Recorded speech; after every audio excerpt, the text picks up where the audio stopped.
Ben ritrovati amici, bentornati nel nostro appuntamento con Radio Chef. Anche oggi siamo pronti a parlarvi di tantissimi eventi in regione, ma soprattutto di golose ricette. Un appuntamento da non perdere in diretta con noi questo fine settimana, vero Maria? Sì Barbara, sono veramente tantissime le cose di cui dobbiamo parlare oggi, anche perché abbiamo degli ospiti speciali pronti a portarvi anche in appuntamenti davvero speciali, magari che con ingredienti che ancora non conoscete ma che sono pronti ad entrare a far parte anche del vostro menù, vero?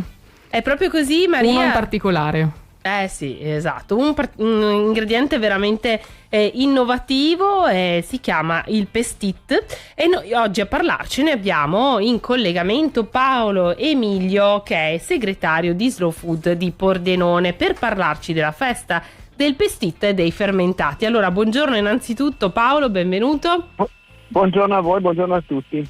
Grazie per essere qui con noi. Allora, questo è il prossimo fine settimana, quello del 20 aprile, ci sarà questo appuntamento dedicato al pestit, presidio Slow Food della Valcellina e della Val Vajont, sabato 20 e domenica 21 aprile. Ma di che cosa si tratta? Raccontaci che cos'è il pestit, lo ricordiamo, e come lo interpreterete in questi 2 giorni.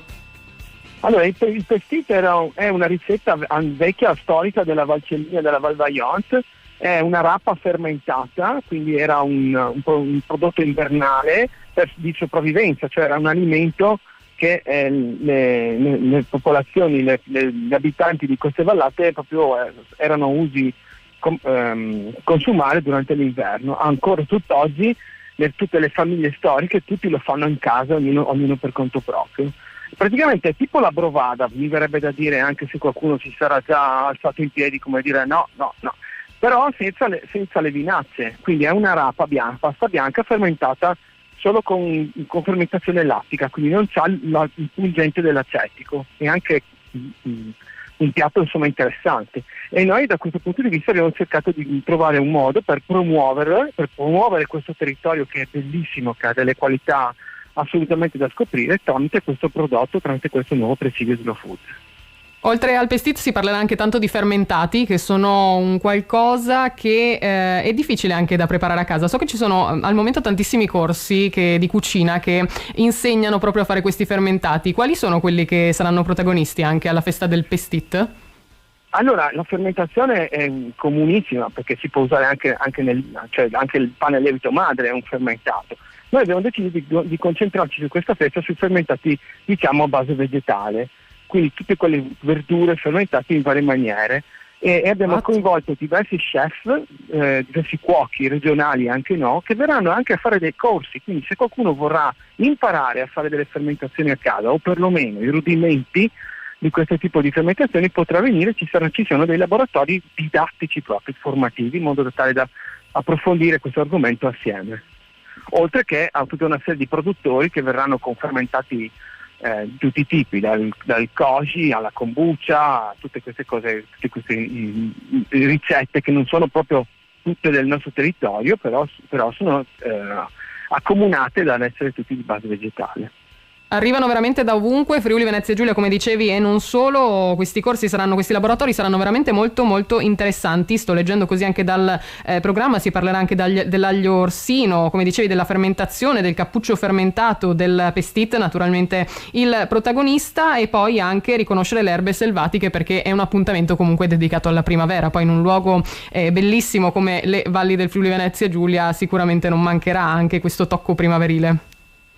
Assolutamente, poi come si dice, le stagioni stanno diventando sempre più in anticipo, quindi questo caldo che speriamo rimanga ci accompagnerà con un weekend veramente da godere in tutta la Valcellina e a Cimolaris e a Erto.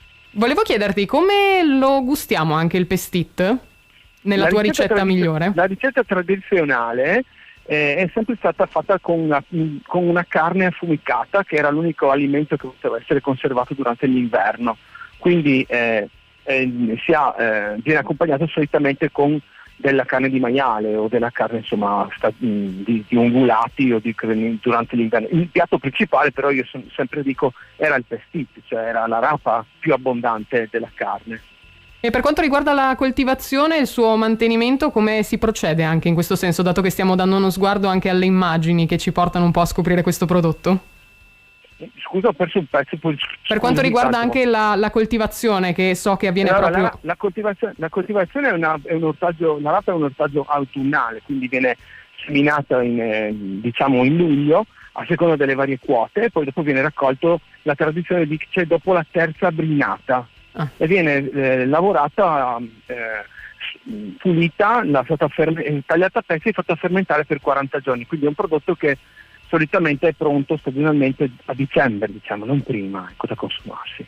Devo dire molto interessante, poi ha un gusto veramente molto forte, quindi il bello anche un po' di inserirla insieme a degli ingredienti un po' più ricchi, no? Per andare, non dico a smorzare, ma comunque ad accompagnare al meglio questo suo gusto.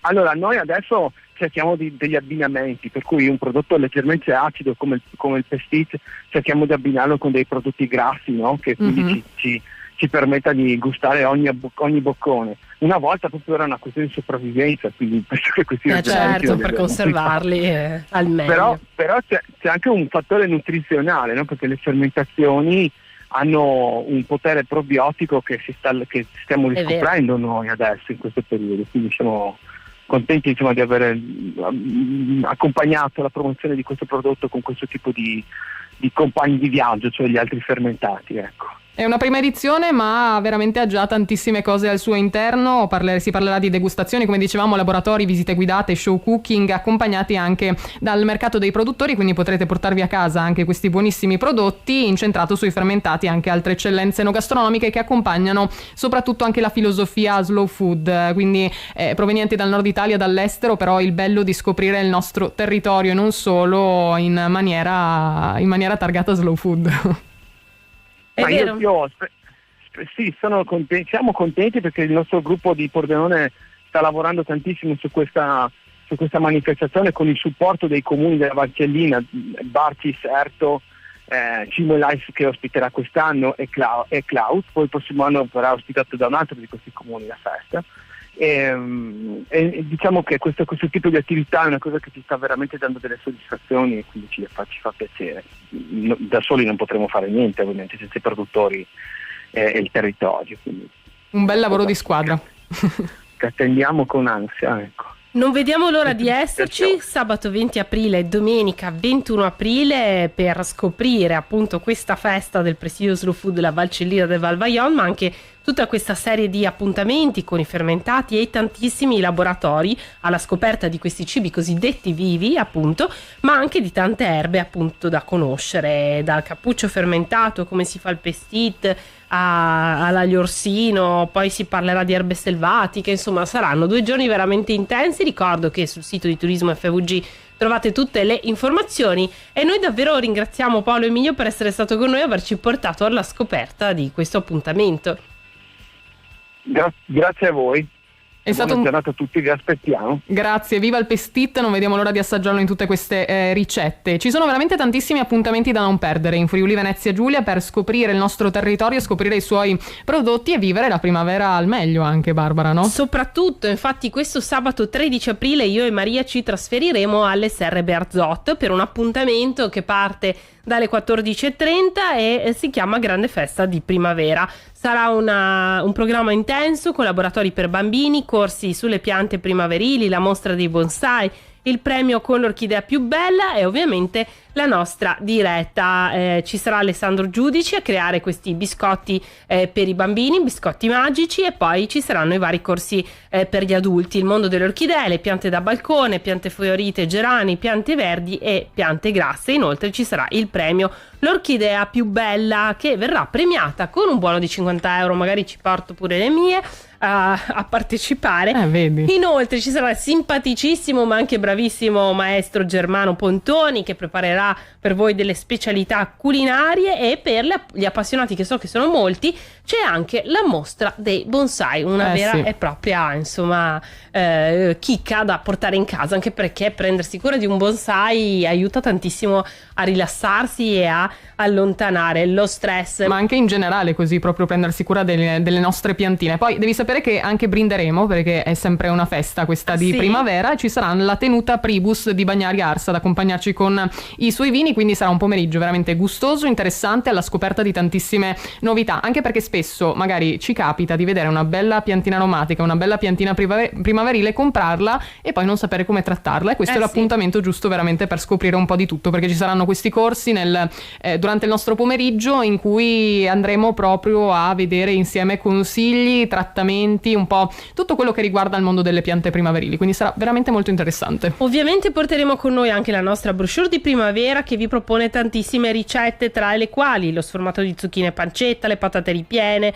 frittate di asparagi e speck, la rivisitazione del salame con l'aceto, ma anche un burek di spinaci e ricotta, un couscous di primavera, delle zuppe primaverili, ad esempio gli arancini siciliani, un polpo molto buono, a me piace molto il polpo, la red velvet, la cheesecake ai lamponi, salame al pistacchio, la torta al limone, insomma ce l'hai volute far vivere proprio tutte. Volevo proprio incuriosirvi oltre che incuriosirvi. Ma dato che secondo me abbiamo parlato oggi un po' del pestit, la rivisitazione del salame all'aceto che ci ha donato Confesercenti Udine, possiamo andarla a scoprire un attimino ancora di più. Per prepararla vi serviranno del salame fresco friulano, mi raccomando, dell'aceto di vino bianco, cipolla rossa di tropea, olio extravergine d'oliva. Andrete ad affettare la vostra cipolla e la fate appassire in padella con un paio di cucchiai d'olio a fuoco bassissimo. Tagliate il salame a fette di 1 centimetro di spessore, aggiungete alla cipolla appassita e cuocete per qualche minuto per lato. Completate con una spruzzata di aceto, fate evaporare e togliete direttamente dal fuoco. Si consiglia un abbinamento magari anche con polenta e salsa al montasio per far vivere un po' della tradizione. Portate quindi a bollore 1 litro d'acqua salata, aggiungete un cucchiaio d'olio e fate cadere a pioggia direttamente 300 grammi di farina di mais a pioggia, perché l'andate un po' a versare lentamente. Mescolate con una frusta, continuate la cottura a fuoco basso per circa un'ora. A parte poi rosolate 50 grammi di burro, unite 50 grammi di farina e fate dorare il vostro composto. Aggiungete 500 ml di latte e continuate la cottura fino a raggiungere una consistenza corposa. Unite poi 150 grammi circa di montasio stagionato grattugiato, amalgamate e frullate con il mini primer per eliminare eventuali grumi. E il vostro piatto della tradizione friulana è pronto per essere servito. Secondo me anche il pestit potremmo provare ad abbinarlo, dato che abbiamo detto che ci vogliono dei gusti abbastanza forti, abbiamo visto qualche immagine di abbinamento gustoso e questa potrebbe essere una buona ricetta per provarlo. Io lo proverei molto volentieri, il pestit mi piace moltissimo, così come tutti ovviamente i cibi e le verdure fermentate che adoro, proprio per il loro gusto così particolare. Beh, io direi che noi ci ritroviamo domani mattina, sempre alla solita ora, vi aspettiamo e non mancate alle 12:30, avremo tante sorprese per voi, dalla spesa agli appuntamenti a quello che ci aspetta anche oltre il confine e molto molto altro, vero Maria? Non mancate, perché sarà un'altra puntata gustosissima, tutta da scoprire ed assaggiare, e continuate a seguirci anche sul nostro sito e pagine social. Radio Chef vi aspetta ogni giovedì e venerdì alle 12:30. Ciao a tutti!